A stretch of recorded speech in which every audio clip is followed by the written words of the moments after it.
this is an iHeart podcast. Guaranteed human.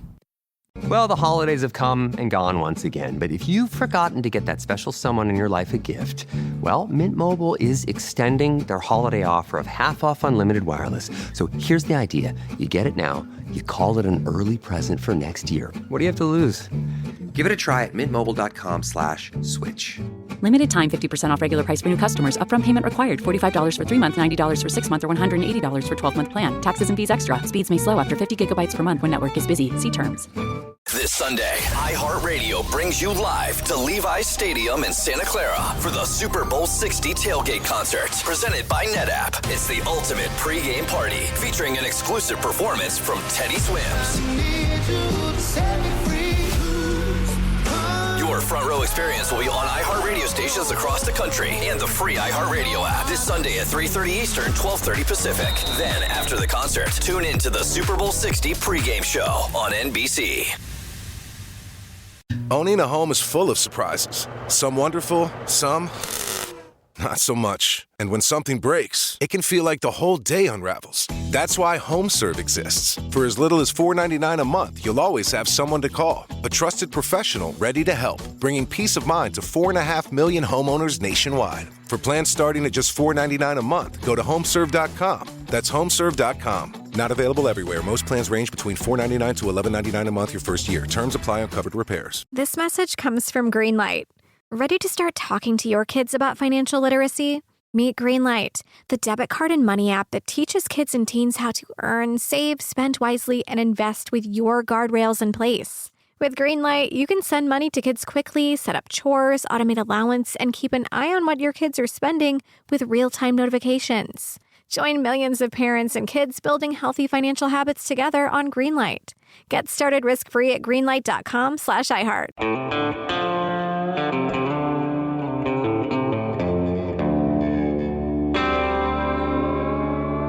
Body Bags with Joseph Scott Morgan.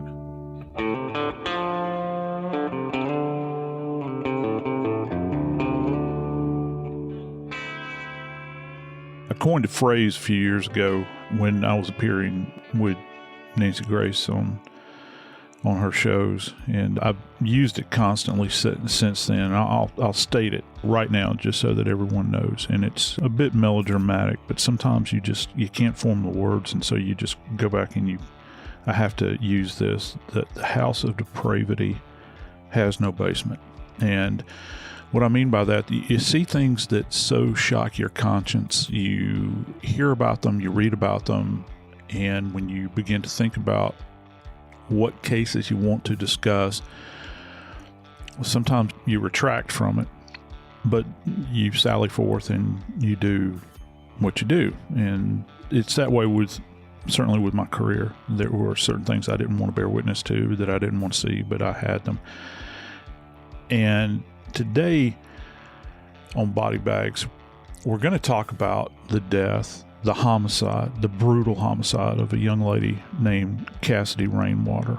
And not just her death, but what we believe she endured leading up to the moment in time when investigators finally verified that they had her mortal remains, or at least all that remained of her. I'm Joseph Scott Morgan, and this is Body Bags.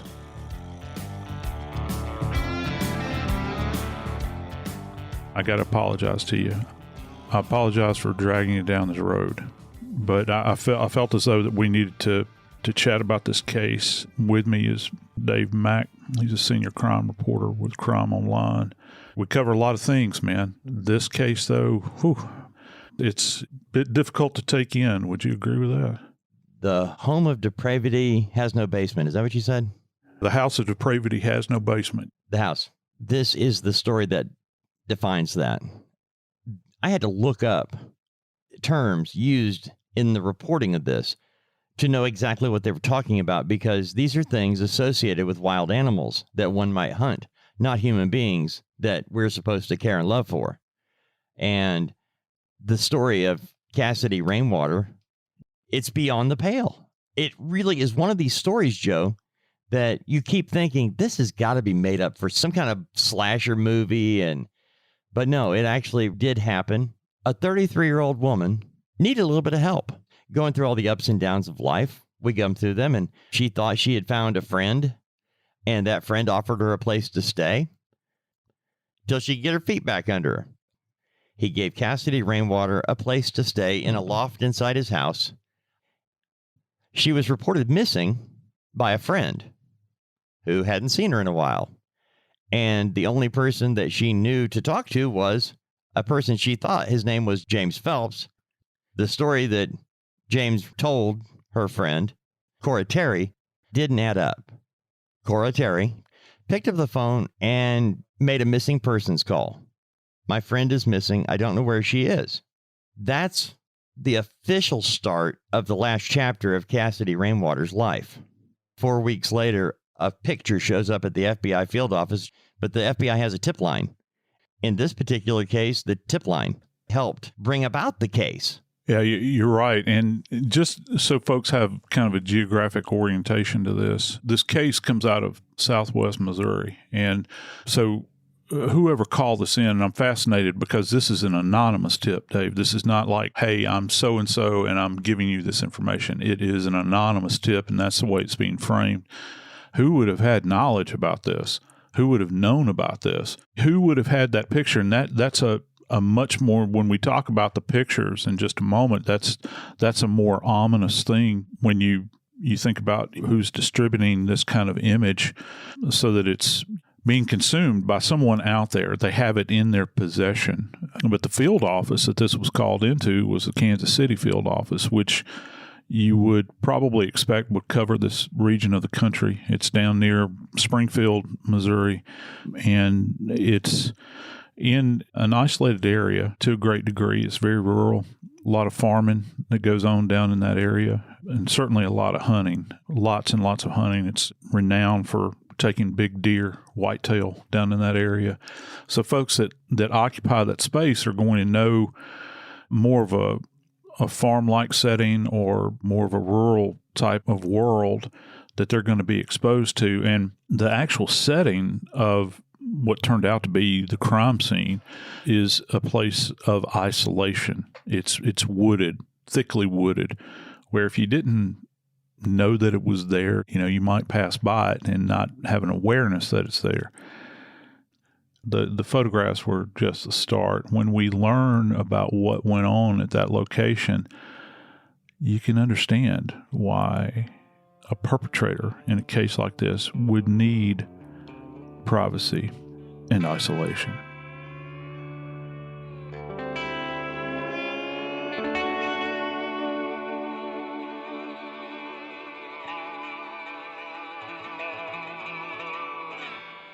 This Sunday, iHeartRadio brings you live to Levi's Stadium in Santa Clara for the Super Bowl 60 tailgate concert, presented by NetApp. It's the ultimate pregame party, featuring an exclusive performance from Teddy Swims. Your front row experience will be on iHeartRadio stations across the country and the free iHeartRadio app this Sunday at 3:30 Eastern, 12:30 Pacific. Then, after the concert, tune in to the Super Bowl 60 pregame show on NBC. Well, the holidays have come and gone once again, but if you've forgotten to get that special someone in your life a gift, well, Mint Mobile is extending their holiday offer of half off unlimited wireless. So here's the idea. You get it now, you call it an early present for next year. What do you have to lose? Give it a try at mintmobile.com/switch. Limited time 50% off regular price for new customers. Upfront payment required. $45 for 3 months, $90 for 6 months, or $180 for 12-month plan. Taxes and fees extra. Speeds may slow after 50 gigabytes per month when network is busy. See terms. Are you a fraud-paying American? It's a fact that 1 in 4 honest, hard-working, tax-paying Americans has been a victim of identity theft. With LifeLock Identity Theft Protection, though, if your identity is stolen, they fix it, guaranteed, and get you your money back. Last year, the IRS flagged over $16 billion in refunds for identity fraud. That's billions of dollars that could come from your salary, overtime, or second job. But this year, you don't need to stay a victim. LifeLock monitors millions of data points per second for your personal information and alerts you to threats you could easily miss on your own. And if your information does fall into the wrong hands, only LifeLock has U.S.-based restoration specialists who are backed by the $1 Million Protection Package. Because this tax season, fraud-paying American is something no American should have to claim. Visit LifeLock.com/iHeart and save up to 40% your first year. That's 40% off at LifeLock.com/iHeart. Terms apply. Support for the show comes from Public, the investing platform for those who take it seriously. On Public, you can build a multi-asset portfolio of stocks, bonds, options, crypto, and now generated assets, which allow you to turn any idea into an investable index with AI. It all starts with your prompt. From renewable energy companies with high free cash flow to semiconductor suppliers growing revenue over 20% year over year, you can literally type any prompt and put the AI to work. It screens thousands of stocks, builds a one-of-a-kind index, and lets you backtest it against the S&P 500. Then you can invest in a few clicks. Generated assets are like ETFs with infinite possibilities, completely customizable and based on your thesis, not someone else's. Go to public.com/podcast and earn an uncapped 1% bonus when you transfer your portfolio. That's public.com/podcast. Paid for by Public Investing. Brokerage services by Open to the Public Investing Inc. Member FINRA and SIPC. Advisory services by Public Advisors LLC, SEC registered advisor. Generated assets is an interactive analysis tool. Output is for informational purposes only and is not an investment recommendation or advice. Complete disclosures available at public.com/disclosures.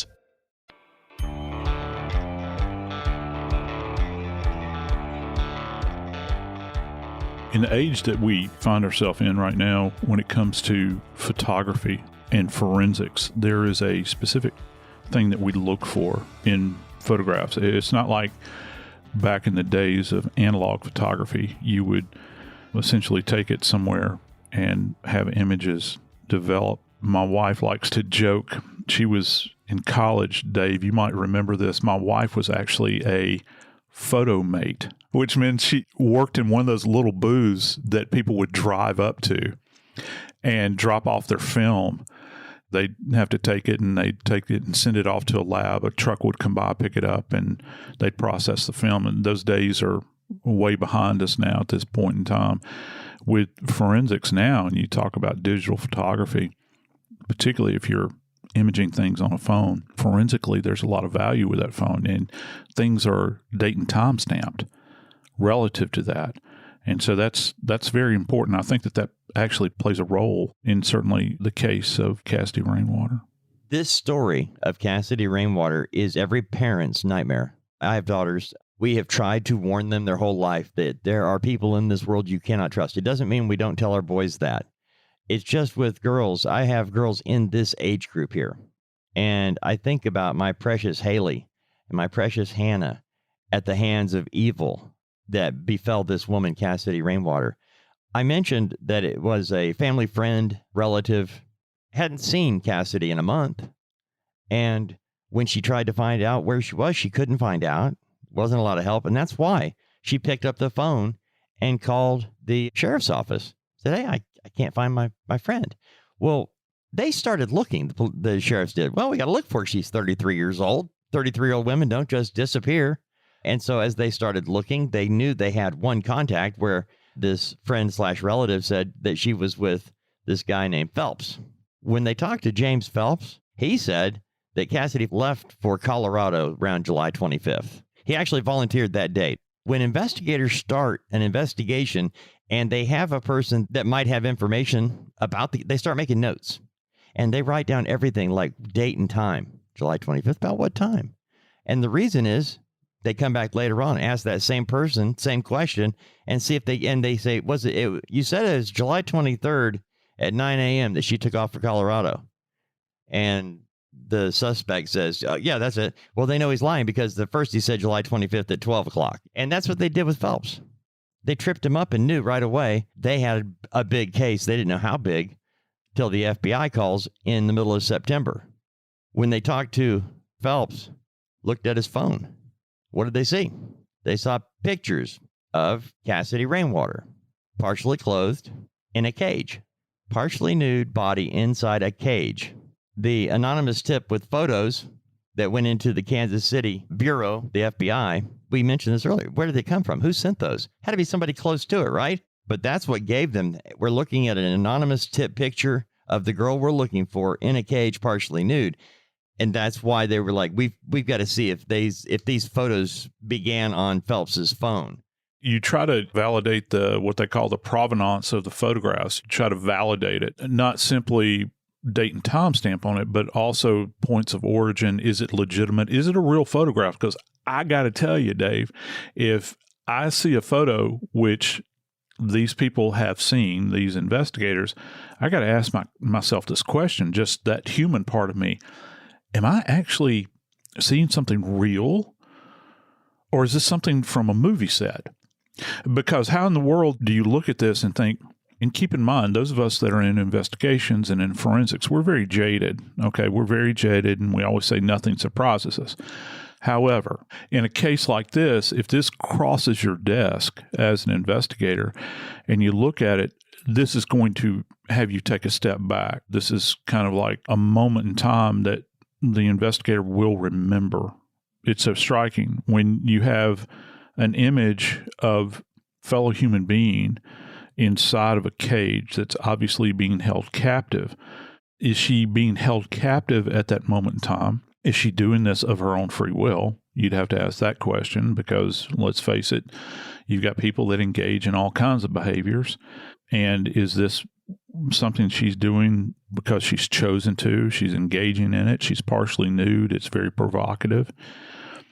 Or is she being deprived of her freedom? Is she being tortured? Anybody ever took an intro sociology class, they talk about Maslow's hierarchy, you know, those basic things that we need, clothing and shelter and food and all that. Well, just demonstrated right here, you've got somebody that's partially clothed. Has she had clothing taken away from her? And what's the purpose of her clothing being taken away from her? Why is she being held in a cage? And why are you photographing it to begin with? Why are you actually photographing this? Well, why do we photograph things? Well, to document that. We document that thing that we're doing or that we're engaged in. Well, are you doing this in order to review it for your own pleasure? Or are you doing this to share it with others? And my friend, there are huge networks of people that are out there in the dark web area that feast off of this sort of thing, this kind of depravity, that they will share images like this. And as an investigator, you begin to think, well, is this what happened? Did somebody, this anonymous person, maybe they had this image shared with them and suddenly they grew a conscience all of a sudden? Even in my construct of normal, this is not normal. You know, what am I viewing here? This is something that's critical that I need to get to somebody that can do something about it. So when the investigators begin to dig into this, they know that they have Phelps there. They know that he's somebody that they need to chat with at minimum. They know that he probably has a phone, and they know that they need to execute a warrant. You know, the thing about predators like this is that when they document things, and let's just say they're doing it for their own pleasure, it's not, they've gone to a lot of effort to go through all of the steps. First off, to deprive somebody of their freedom through kidnapping, then holding them and imprisoning them, and then essentially torturing them. And all along the way, they're documenting every step. From an investigative standpoint, that's something that we can look at forensically and begin to put together a timeline. You'd mentioned earlier her friend noticed that she was missing. Okay, from where was she missing and when was she last seen alive? What has happened in the meantime? This guy claims that she was staying there with him until she got back on her feet.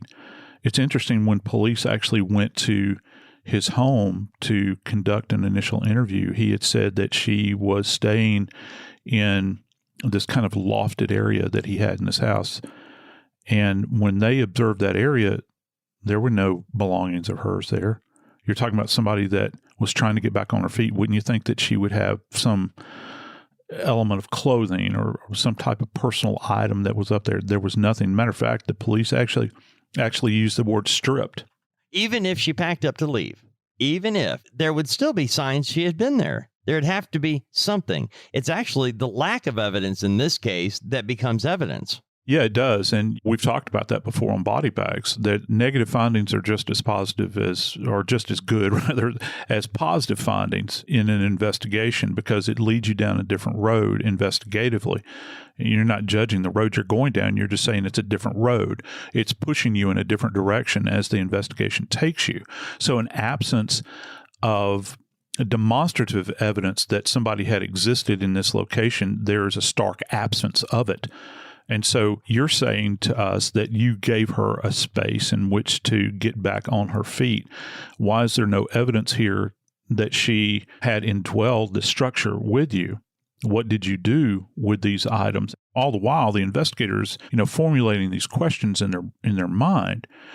And then can you imagine being a sheriff's investigator in some small rural area in isolation like this, and you're looking into this case, you're trying to put it all together, and then all of a sudden you're contacted by the feds that say, listen, we've got something for you here. We've got something that might be connected to your jurisdiction and a lady that's currently missing. I think you're going to want to take a look. I can't even begin to imagine what those sheriff's office investigators thought when they saw these images.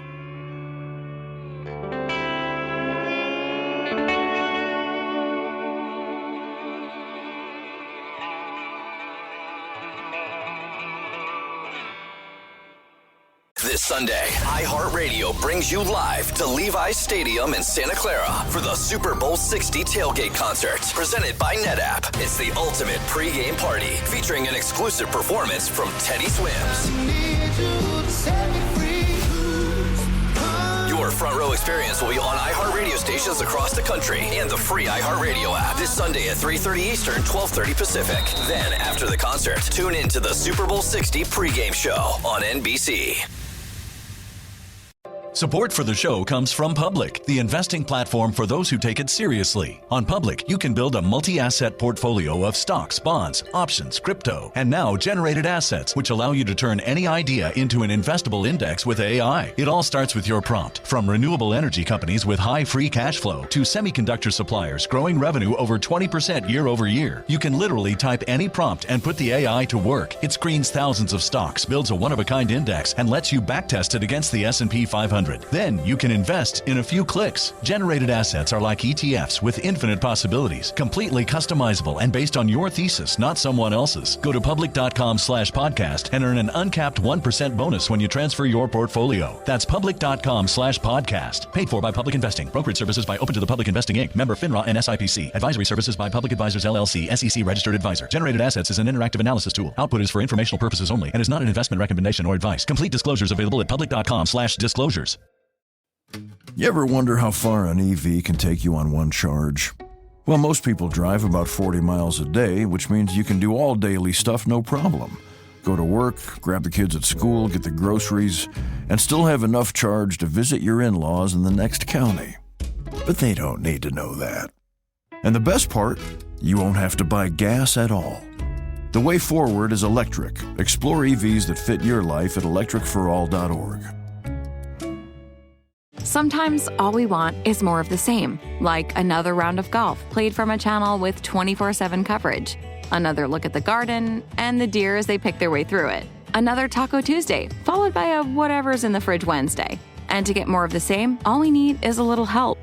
With adaptable care plans from qualified, compassionate caregivers matched to your family's needs, Home Instead can help you and your passions stay home, no matter what's on your horizon. Visit Home Instead online for a better what's next.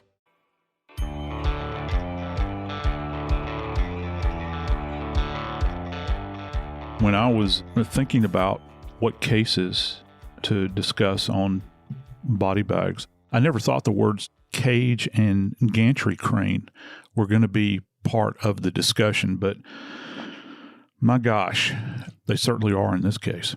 I had never heard that term gantry crane used while dealing with human beings in a case. I had to look up what it was. Tell everybody what it is. Gantry crane, they've been around for a while, and you can actually make these things at home if you wish. As a matter of fact, there's an image that floats around out there from back in the 50s from a case involving a fellow that many of our listeners will have heard of, and that's Ed Gein from Plainfield, Wisconsin, the original Leatherface, I think. And he was a necrophile who had also killed a woman in addition to disinterring bodies and this sort of thing and doing horrible things with bodies.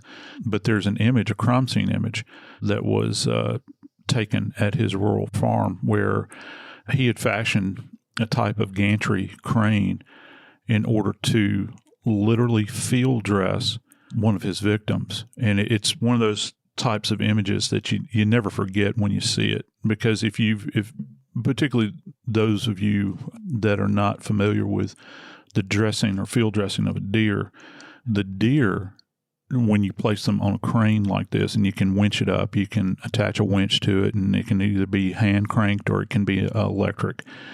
You winch the remains of the deer and it's inverted because you want the blood to flow out, and the body of the animal is eviscerated. That means the organs are removed. We've talked about that, I think, in my autopsy episode of body bags, because evisceration is the term that we use when we remove the organs. And the blood is drained at that point in time. In this particular case, apparently, what law enforcement is stating is that they actually have an image. I'll let this sink in just for a second. They actually have an image of this poor woman, Cassidy Rainwater. We'll say her name again, Cassidy Rainwater, as she has been winched up onto a gantry crane and eviscerated. Her organs have been removed. Now, we don't know specifically what cause of death is in this particular case, but what we do know is that she was imaged inside of a cage, so we know that she was held against her will. And then there's documentation that she is deceased by virtue of the fact that they've identified the image that they have. They suspect that it is her remains. This goes to things like an abuse of a corpse. And one more chilling thing about this is that there were her remains that were actually found labeled, according to the police, inside of a freezer, Dave. Inside of a freezer. It's the way you would mark hamburger meat if you were freezing it and you wrote on the outside July 25th, so you'd know what day you put it in there. That's how these were labeled in that freezer. Yeah, and because of the blood evidence that they were able to find relative to this, they were able to get a specific scientific ID on Cassidy. I would imagine that this was matched through DNA. You could certainly do it at a rudimentary level with blood typing, determine if you know what her blood type is, but you're going to extend it further than that. Well, let me ask you a question, because when you get to this point where you're talking about, if this goes to trial, you can prove that these body parts or what is left is Cassidy Rainwater. You can prove that with DNA. But as a juror, don't I need to know what happened? Don't I need to know? Just seeing a picture that could be photoshopped is one thing. Seeing the victim here, nude, partially nude inside a cage. As a juror, I've got to know, how did it get from there to a body part in a freezer? So as the forensic guy, can you tell me that? Can you fill in the blanks based on just having the body parts and what you can assume or presume happened? It's very difficult because you don't know what status that those remains pass through after death, or even in those moments leading up to death. Because if a body has been, now keep in mind, they've already validated this by saying that there is an image of her having been eviscerated, and she's tied to a gantry crane, her remains. Following that, after the evisceration has taken place, what happened to her organs? Okay.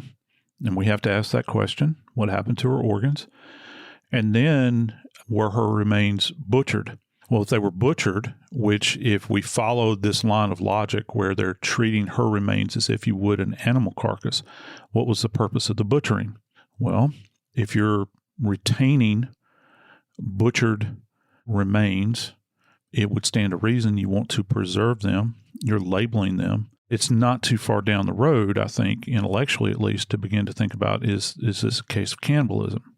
And I'm sure that that's been entertained by the investigators, and there has been a dive that they've gone into, because they did find skeletal remains at the scene. which they have positively identified as Cassidy's remains. So what do we look for relative to that bit of information? Well, you can't necessarily say that she was shot. You can't say that she was stabbed.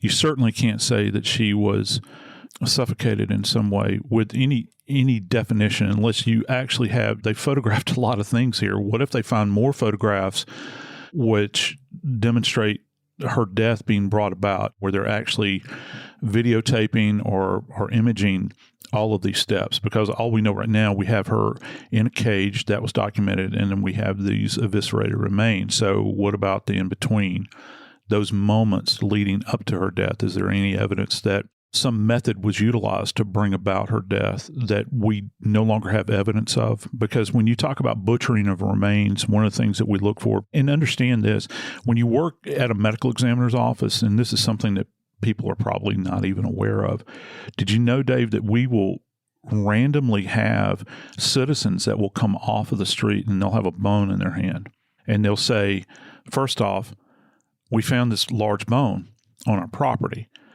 and we want to know, what is it? What they're asking is this a human remain that I found on my property?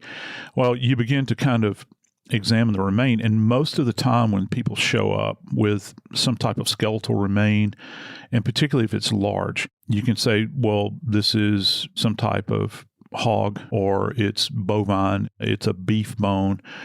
And we'll look for what are referred to as butchering marks on the bone. And you can see where a sharp force has been used in order to render the remains down to a manageable size.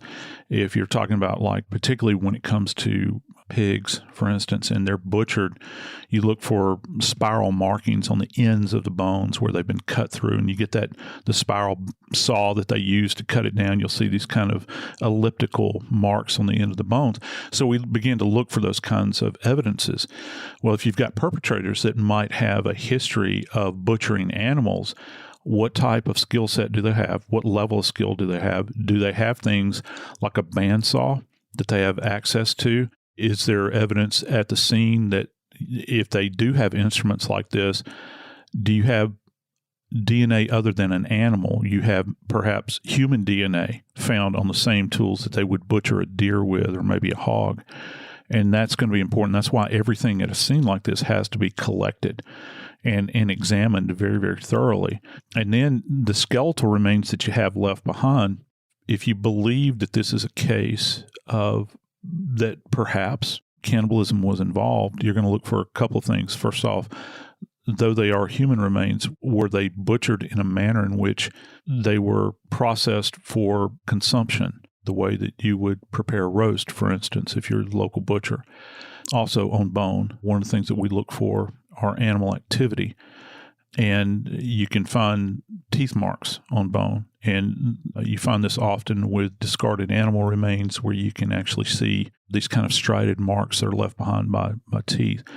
I don't know if you know this, but humans leave those marks as well. If they have bone and they have chewed on it, for instance, you'll see those kinds of marks that can be, at least in a very broad sense, identified. These might be consistent with the scraping of human teeth on a bone. So those are all the things that have to be taken into consideration with this. And the reason we're thinking about this is, for what other reason would you be preserving a human remain, particularly in the manner in which you would preserve an animal remain that you were going to be setting aside for consumption, unless perhaps you're thinking of some way to dispose of the human remains so as not to draw attention to yourself, parceling out the remains, and you're going to distribute them in various locations. Well, if that's the case, why were there remains found at this same property that were not retained, that were, as far as we know right now, skeletal remains that have been tied back to this young lady? So I think that there's very big questions that are going to be asked, certainly in court, when this case, if it finally does go to trial.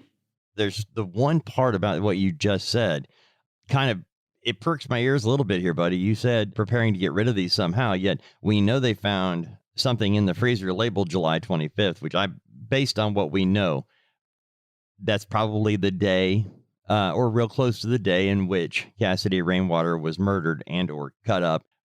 forensically speaking, can you determine if this was a first-time effort by the individual or if this is something that had been done before? And the reason I ask that is we know we have two men, James Phelps and Timothy Norton. James Phelps, who Cassidy was staying with in his rented house, he called Timothy Norton and said, "Come here, I need you to help me hold this person in place, restrain her." And Norton restrained her for a long period of time for Phelps to do whatever it is he's going to do. And I can say that because Phelps has taken an offered plea in this case. This doesn't sound like the first time these two have done this. What I can speak to, I think in a case of dismemberment like this, one of the things we look for is the level of skill. All right. There's several things that you look for. First off, at the scene, do you have tools at the scene that would easily facilitate the dismemberment of animal remains or human remains? Okay, that's the first thing you're going to check off. Then, and this is important too, and I think folks might not think about this, if you have, let's say that they have been butchering deer, or maybe they've got hogs that they butcher. Do you have evidence of that at the scene? And what was the level of skill that was applied during that practice? And by extension, the remains that you recovered that turn out to be human remains, what level of skill was involved? How do we measure that? Well, if you're using, say, for instance, a hacksaw, okay, in order to dismember a remain, are you going to the shaft of the bone in order to facilitate this? Or are you going to a joint, which would be more easily facilitated in order to kind of break down the body into base elements where you're removing parts like this? Somebody that has no level of skill, first off, they think that they're going to be able to take a saw and just saw through soft tissue. The saw is not used until the very end. You have to get through the soft tissue. What do you use to do that? Well, you have to use a sharp instrument, and I don't mean saw teeth. You would use classically a butcher's knife, as a matter of fact, or a fillet knife. You look to the level of skill of the person that is wielding these instruments. Is there evidence in their past that they, have done this sort of thing? If you're an investigator and you're going to go talk to some of the principals involved in the case, or some of the peripherals rather, that know these individuals, one of the first questions you would ask is, are these guys deer hunters? Do they raise hogs or cattle? Have you ever known them to butcher their own food? Do you know if they ever worked, for instance, at a slaughterhouse, which obviously that would give them access to tools. It would give them access to the knowledge that's required, because it's like working on an assembly line. For those of you that have never been to a slaughterhouse, it's that way. You're processing a lot of animals over that period of time. And we have places out here in the rural South we call deer coolers, and the signs pop up every year during deer season. And deer coolers are actually, it's a term that's used for individuals that have businesses set up, that if you go out and you kill a deer, you don't butcher it yourself. You take it to the deer cooler, and the person there will actually process the animal for you, and they'll make it out any way you want it made out. They'll cut it into steaks, they'll cut it into roast, they'll grind it up to make ground meat for you. They have very specific abilities in order to do all this. So you're looking at the level of skill, and this goes again more broadly to, or more specifically to, the area in which this is done. Is there a set aside area? How long had this individual possessed this gantry crane? Is it something that they recently bought? Or is it something that, they've had for a couple of years and it's in the same spot? Because if you're using a gantry crane and you quote unquote bleed an animal, well, when you open the animal up, it's going to be a huge dump of tissue, specifically blood. And then on top of the blood, when you eviscerate an animal, as you begin to dissect out the inside of the animal, those organs actually fall to the ground. Well, that's kind of this contact trace element that comes into play with the soil or the underlying surface beneath the gantry crane. So you'll have multiple DNA from multiple animals if you're using this gantry crane to butcher animals in this location. That makes it all the more difficult if you introduce human DNA into this environment. it's a whale of an undertaking here from an investigative standpoint, because how do you kind of suss out the animal DNA, if it's, say, for instance, a deer that has been butchered here, from human DNA? And that's something that investigators have to look at very carefully. James Phelps, who was charged with first-degree murder in the death of Cassidy Rainwater, has entered an Alford plea in the case. We mentioned this earlier. An Alford plea does not admit guilt, but it acknowledges that prosecutors have enough evidence to convict if the case had gone to trial. Meanwhile, Timothy Norton has pled not guilty, has not taken an Alford plea, and he'll be going to trial later. I'm Joseph Scott Morgan, and this is Body Bags.